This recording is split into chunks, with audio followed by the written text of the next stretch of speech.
Well, what do you think? Did I deliver or what? Ang gaganda nyo naman. Oo nga. Ano? Wala, sabi mo gaganda nila, sumasang-ayon lang naman ako. Kumain na ba kayo? Tapos na po. Mag-i-start na po ba tayo? Hintayin muna natin yung pagkain. Ha? Kakain na naman po.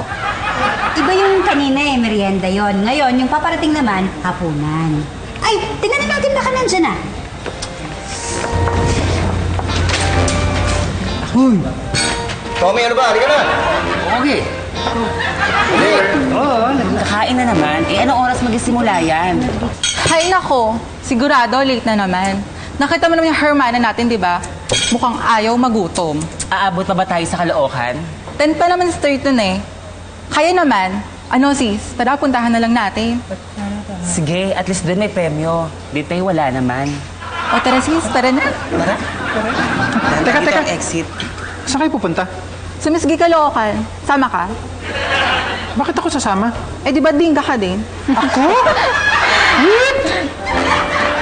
Dingga ka kayo. Dali lang ba yung gagawin? Ayun. Tapos na.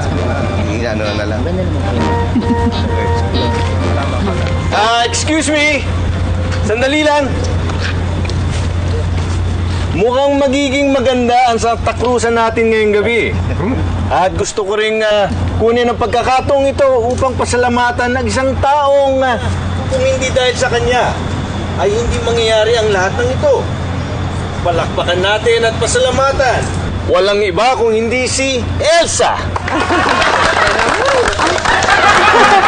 Wala po yun, Father. Ako rin po, merong gustong pasalamatan.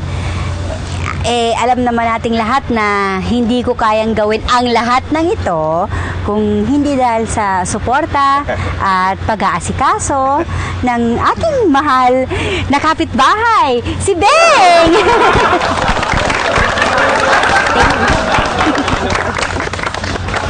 Maraming salamat, Beng.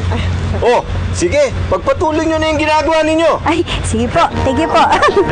Salamat. So, Father. Ang sinasabi ko sa'yo. Salamat, ha? Wala yun! Excuse me, Pipito. Pati nga ito. It's a good time ito. Ako na ito lumalaki. Kuya, yun po. Ano, makalimutan naman yung Finders Chico, ha? Wala na. Hindi. Magkano ba yun? Very easy. Mukhang may problema, ho. Ha? Ano? Yung mga bading na dinala ni Mang Tommy, gumora na po sa Miss Gay Caloocan. What? Ano? Teka, ano sinabi mo? Gumora, pumunta po. Hindi yun. Sinong bading? Yung pong nagsasagala, mga contestant ng Miss Gay Caloocan. Ano? Tommy, alam mo bang mga bading ang kinuha mo? Yung totoo. Yes. Bakit ang mga yun ang kinuha mo? Sabi naman ng Pipito, maganda daw ang kunin ko eh. Hindi naman nila-specify yung gender, ano? Ano gagawin natin? Wag na kayong magpanik, okay? Ako nang bahala. Halika, pag-usapan natin kung anong gagawin. Halika.